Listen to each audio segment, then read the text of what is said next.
Now we are going to discuss about the venturimeter. Okay, venturimeter works on the principle called Bernoulli's principle.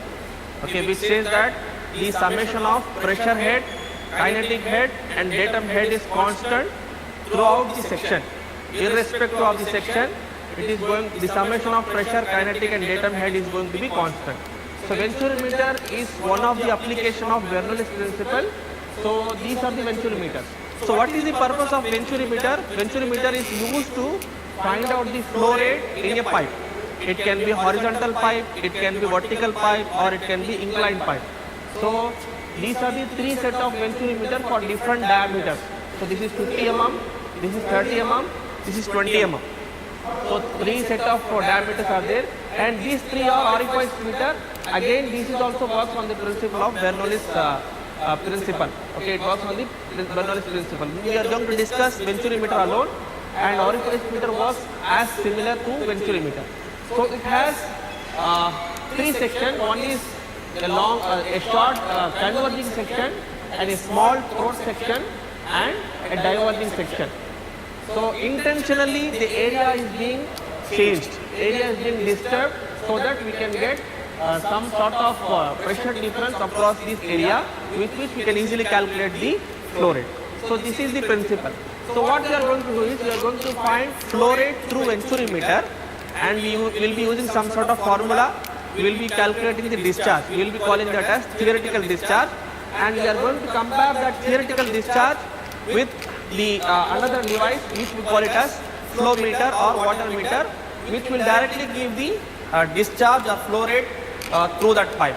So this will be our actual flow rate, and the one which we calculate from the venturimeter is going to be the theoretical discharge. So actual discharge will be compared to theoretical discharge, and we will be having a term called coefficient of discharge, which is the ratio between actual and theoretical discharge. Now we shall go to the procedure, how to find out the different parameters, how to find out discharge through venturimeter, how to find discharge through water meter, and how to compare that. Let us switch on this device first.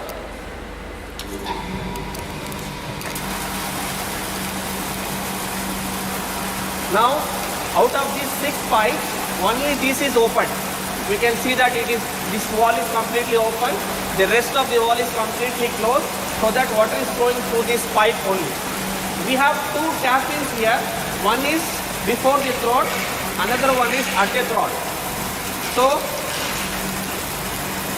we are going to calculate the pressure difference between these 2 pipes. So the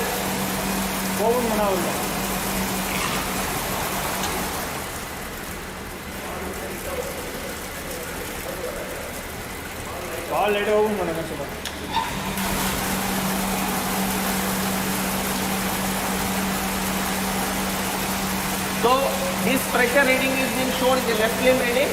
The pressure at the throat is shown in the right limb reading. So this is the left limb. Now let us say that for this wall position, the reading is approximately 20.5, and the right limb reading is approximately 55. So which says that this deflection is because of the flow rate. It is because of the flow rate which is being passing through the pipe. So what we can do, in the tabular column of venturimeter, we will be having manometer reading, under which we will be having 2 sub columns. So one is left limb reading, another one will be right limb reading. So we have to note down this reading as left limb reading, and this reading as right limb reading. Then for this deflection, we have to note down the flow rate in the water meter. So from this from this water meter, we have to note down what is the time taken for 100 liters for this reading. Then we have to change the wall position. So once I slowly close this, the left limb reading will rise. Let us say I rise it to from 2 centimeter above. Now I will get the new readings in the manometer. So for this new reading, I have to note down the time taken in the water meter for this new reading.